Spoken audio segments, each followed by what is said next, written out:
இன்றைய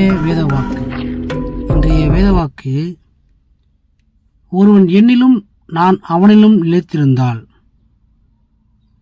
யோவான் 15ஆம் அதிகாரம் 5வது வசனம் இப்படியாக சொல்கிறது, நானே திராட்சை செடி, நீங்கள் கொடிகள். ஒருவன் என்னிலும் நான் அவனிலும் நிலைத்திருந்தால் அவன் மிகுந்த கனிகளை கொடுப்பான். என்னை அல்லாமல் உங்களால் ஒன்றும் செய்யக்கூடாது என்று வசனம் சொல்கிறது. ராஜ்யத்தின் செய்தியை நாம் கேட்பது மட்டும் போதாது. ராஜ்யத்தை குறித்த நல்ல மனதும் கருத்தும் இருப்பது மட்டும் போதாது.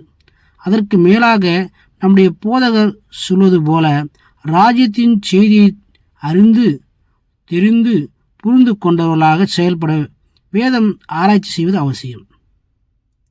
இந்த பூமிக்குரிய வாழ்க்கையாகிய சில வருஷங்களே பல ஆண்டுகளோ ஆராய்ச்சி செய்வது அவசியமானால் நித்திய ஜீவனையும் ராஜ்யத்தையும் ஆசீர்வாதங்களையும் பெற்றுக்கொள்ள எவ்வளவு காலம் ஆராய்ச்சி செய்ய வேண்டும்? ஆகையால் ராஜ்யத்துக்குரிய குணலட்சங்களையும் பெற்றுக்கொள்ள எவ்வளவு காலம், எவ்வளவு முயற்சி, எவ்வளவு சிரமம் எடுத்துக்கொண்டாலும் அவையெல்லாம் ஞானமாக காலத்தை ஆதாயப்படுத்துவதாகும். இதன் மூலமாக அறுப்பின் போது 30ஆகவோ 60ஆகவோ 100ஆகவோ பலன் தரலாம். இந்த காரியங்கள் நாம் எவ்வளவாய் தேவனிடத்தில் உண்மையுள்ளவர்களாய் சாட்சி பார்க்கிறோமோ அவ்வளவாய் நாம் அடையும் மகிமையும் இருக்கும். மகிமையிலே நட்சத்திரம் விசேஷித்திருக்கிறது. மருத்துவரின் உயிர்த்ததும் அப்படியே இருக்கும். ராஜ்யத்தின் மகிமையை சுதந்திரத்துக் கொள்ள நாம் கொடுக்கும் கனியே நம்மை நிதானிக்கும்.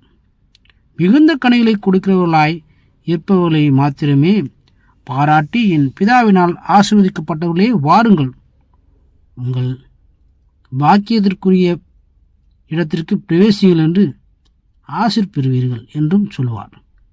ஆகையினாலே நாம் பாக்கியம் பெற்றவர்களாய் இருப்போம். ஆமென்.